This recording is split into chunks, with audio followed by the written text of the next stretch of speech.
Okay, the final verse is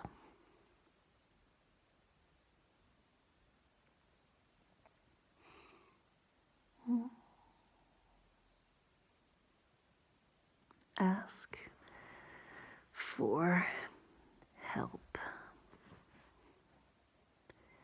If you're broken, we are all broken. When you rise, we all rise. We can't make it home alone. So ask for help.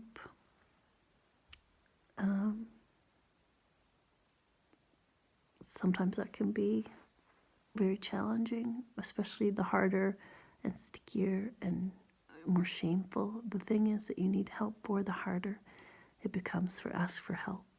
And the more you need the help, the compassion of your friends to heal. You can't make it, we can't make it home alone. We can't even become your greatest self all on your own. You really need the support of other people who help you see yourself, give you the supportive energy that you need to keep going, give you a little accountability to take the next steps that you share with them, what your intuition steps were, and that you how talk about your fears and why it's weird or scary, and then help ask for them, think of what you need in terms of accountability or support, and talk it through so you keep going and don't give up and don't forget. And in the sort of doldrum of regular life, it's easy to run out of time and energy and focus, but with other people, it gives you that energy and focus back again. And if it's a deeper pain or stuckness or something you haven't been able to forgive or forget, or trauma in your life, then you really need a healing circle of people to take you through process. And for me, it's really important that we heal using the heart and the soul, and not just the mind and the medications, which are also important. And don't. It's really important you don't stop taking your medications because you think you've got some, because you've been trying some spiritual different things. But I think what really fundamentally where our traumas lie are in our emotional, psychological, emotional systems, in our guts, in our spirits, in our souls. And so I think it's really important to do the healing at that level. So I do a process. I've learned a process from the wonderful Jane Lindsay in Canada, in Ottawa. And she taught me a process called Adiwa, accessing direct intention, energizing wise action, Adiwa. And I'll make some different videos about that, explaining all about what Adiwa is and how it works, and demonstrating. And I'll likely be hosting some Adiwa circles in an ongoing basis, on a monthly basis. Because this work is so core and so important. Sometimes we think what we have to do, and then it just feels so stuck, and you don't really know why. It's like an invisible wall in front of you. You keep sort of walking into it, or you keep repeating the same mistakes over and over again, and so doing this deeper work in your subconscious, in the deeper field, in your soul, doing the energy work around it, really clearing it, really doing the ceremony that it takes to let it go, or the sort of energetic shaking or something. There's it's very, very embodied practice that you would never think of doing if you were just sort of talking it through with someone. And it's all guided by your very own. It all comes from you, from your very own subconscious or your own connection to Source or God. And it's uses something called muscle testing to find the way.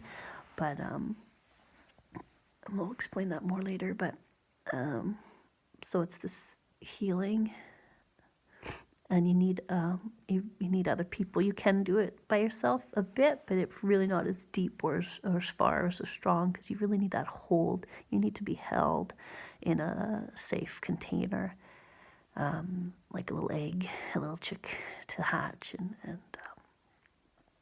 and heal.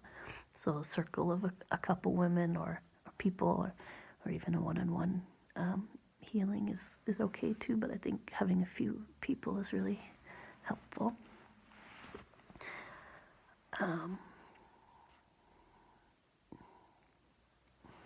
Yeah, and so often we turn away from our conflicts and our healing. We push it away because we don't want to think about it. We don't want to deal with it because we haven't had a lot of good role models of how to deal with things.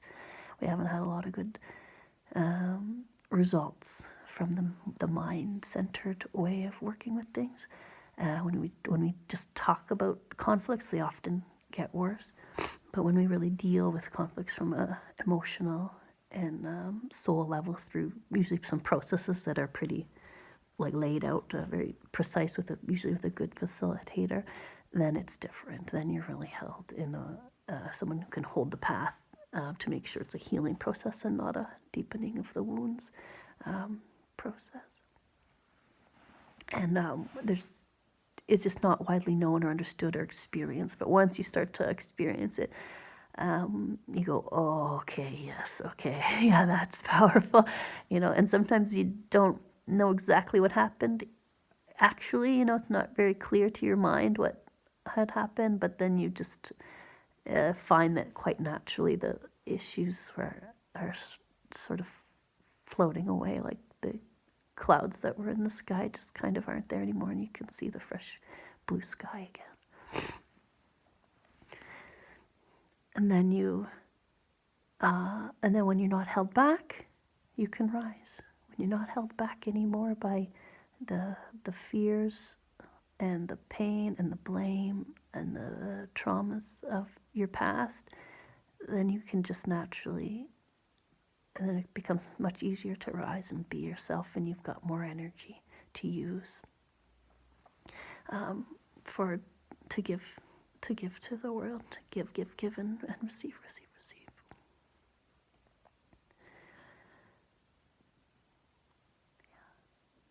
So ask for help.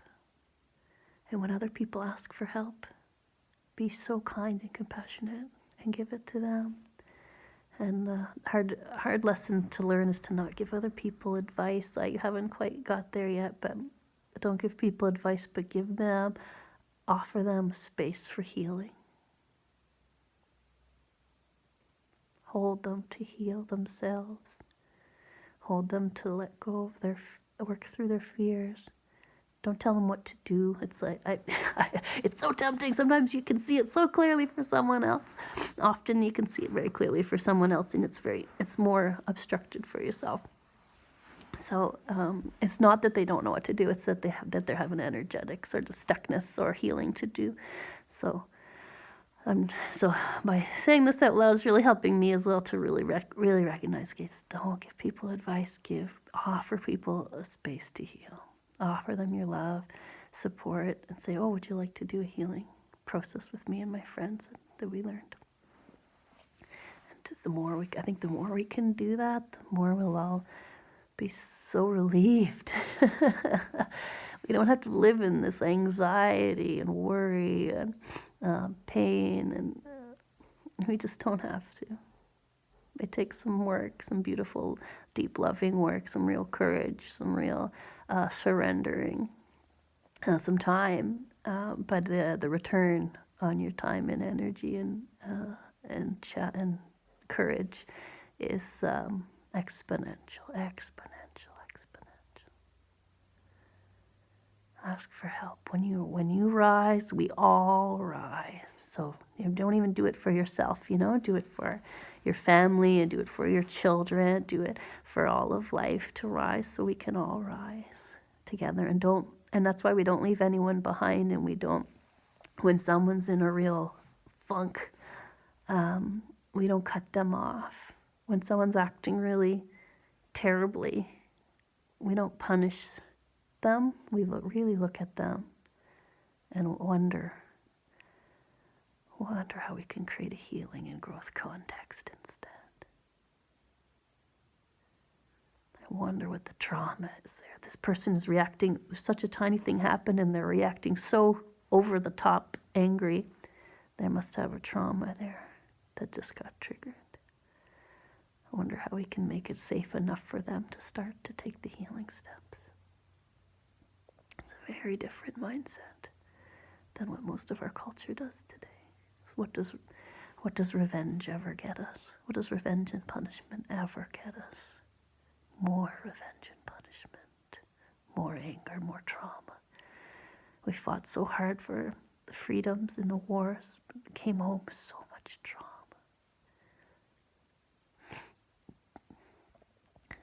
And the trauma from parents gets passed down, becomes trauma to the children when when the parent's not wholesome, when their anger takes them over and they take it out on the children.